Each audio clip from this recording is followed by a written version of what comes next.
July 12th, 1967, and I am stoked. I'm riding on a bus on my way to my new position in Newark, New Jersey. Just picked up the bus at a Port Authority bus terminal in New York, and I've taken the bus because I really wanted to see the sights.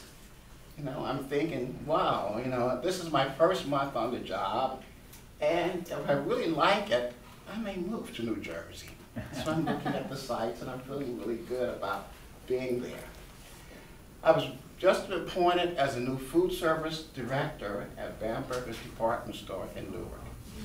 Now, I don't know any of you know about Bamberger's department store. It is the flagship of the Bamberger's chain in Newark. It was a beautiful store. And the signature restaurant on the 10th floor was all wood paneled and really beautiful. The garden tea room on the 2nd floor was the kind of place where you would see ladies in their hats and long gloves all having tea in that room. The store had just been acquired by the Macy's chain, so it was Bamberger's, called Macy's Bamberger's. And I was on my way there as the new food service director. I was really feeling good. Now, the most important sale in the whole Macy's chain is called White Flower Day.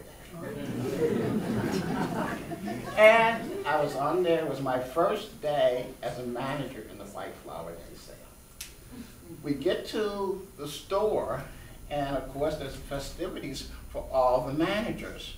You go into there and there's this continental breakfast, you know, preceded by a pep talk from the general manager, and we're all sitting there. And I thought this was going to be great because I was going to finally meet all the other managers in the store.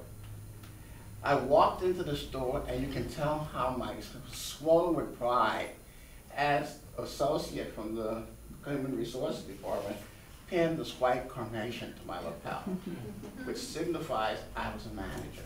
All the managers wore their white flower. I walked into the room, and the only black face in the room. But it was okay. I mean, I didn't feel like the fly in the buttermilk like I've done on other occasions. I belonged there. This was, so I walked around and talked to all the staff and, you know, paraded and met all the other managers of the department. I left the store late that evening, not as in the good mood as I was when I arrived. I had sort of an unpleasant run-in with my department, talking about the new rules and regulations, but I figured that was okay. As I'm leaving the store, I could hear all the sirens going. There was sirens going, and there was seems to be rough promotion. And I'm thinking, what's going on? I couldn't believe that was going on. I get in the car, in the bus, and I didn't realize what was happening till I got home and watched the events unfurl on television that evening. I turned on the news, and there it was. I saw overturned police cars being burned. There was explosions all over the city. Police were chasing down rioters and looters all in the streets of Newark. And I go, what is this? Suddenly I thought, oh my God, this is really terrible. It's July 13th. It's just a few days after my 31st birthday. And I'm feeling like, oh my God. I don't get on the bus today, I get on the train because I'm afraid to walk in the city of Newark. I get on the train and I'm heading to Newark. And I figured I'd get a cab from the train station to the store. I get off the train and I get looking for a cab driver. Sure enough, there was a black cab driver around. White folks didn't pick up black passengers in the 60s. I get in the cab, and where are you going, Mom? I'm going to Bamberger's. And he looks at me kind of strange. You're going where? I'm going to Bamberger's department store. How long have you been a manager at that store, Mom? How did you know I was a manager at that store? Well, first of all, you're all dressed in your Sunday go-to-meeting clothes. It's too early for the store to be open, so you're not shopping. And I know there's not any black person going to be taking a train from this station, cab from the station to the store. So you must be there. I said, I've been there a month. Bad timing, man.